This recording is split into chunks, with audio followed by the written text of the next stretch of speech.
received a phone call. It was a colleague of mine. He told me what was happening. He gave the details, and the details were very unclear at this point. Somewhat unconfirmed, as a matter of fact. But that didn't matter. I knew that this was the biggest story of the year. Good morning, Mr. Toastmaster, fellow Toastmasters, and welcome guests. My name is Angus, and for the next 5 minutes, I will be telling you about that phone call and the morning of July 24th, 2013.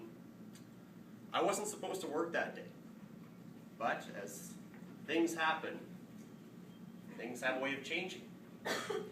So off I went to 680 CGOB at 4:30 in the morning. Now, as a producer at a radio station, your day or your job is somewhat indicative on the news that's happening that day. So if it's a slow news day, if there's not a whole lot going on, it's going to be a pretty basic day for you. Not too busy. But when that big story breaks, you're on the pulse of everything.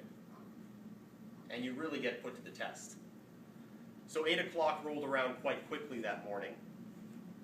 And I remember hearing reports, numerous reports of heavy police presence in the Westwood area of the city. Coleridge Park Drive, to be more specific. So we tried contacting the police, and they were being oddly quiet about the whole situation, not telling us a whole lot about the details. Then I got a call. 9:30. It was a coworker of mine. He actually had the day off that day, but called me and said, "Sean, I need you to relay a message for me." He said, "My brother is a paramedic on scene in Westwood, and it looks like we have a situation where a mother has drowned her 2 kids in the bathtub."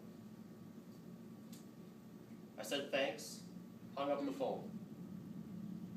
And it took me a little while to comprehend that information, but once I did, I realized that I had just heard what an entire city would be talking about in just mere minutes.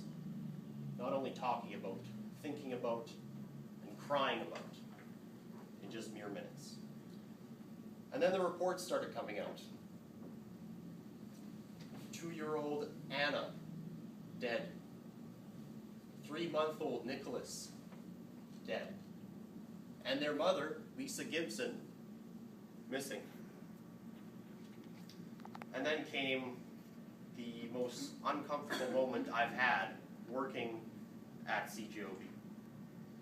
I was asked to find a picture of Lisa Gibson. And so I went to Facebook,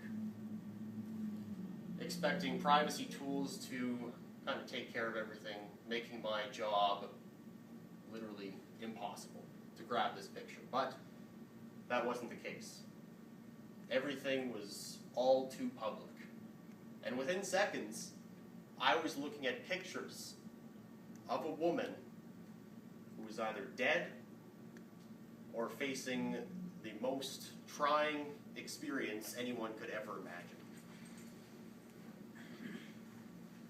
Pictures of her, pictures of Anna and Nicholas, who had just died a couple hours before this, and pictures of her husband, whose grief at this point must be unimaginable due to, well, imagine losing your spouse and your 2 children all in one day. It wasn't a proud moment for me looking through those pictures. In fact, it was quite disturbing as I scrolled through each one. It was an eerie feeling. But mission accomplished, I suppose. Within 5 minutes, a picture of Lisa Gibson was on the front page of our website. But that's the business, I suppose, and I moved on after that. It's not something I particularly enjoy doing, but I had to move on. And as soon as I knew it, my day was coming to an end. I sucked it up and moved on. But I'm lucky, because I left work that day and was able to move on. And then I think of the people involved in the tragedy that day, that are at the center of that terrible thing. And I think, how easy is it for them to move on? So I went home that day, and my dad was there. He asked me, Sean, how was your day? I looked at him, I said, I'm okay.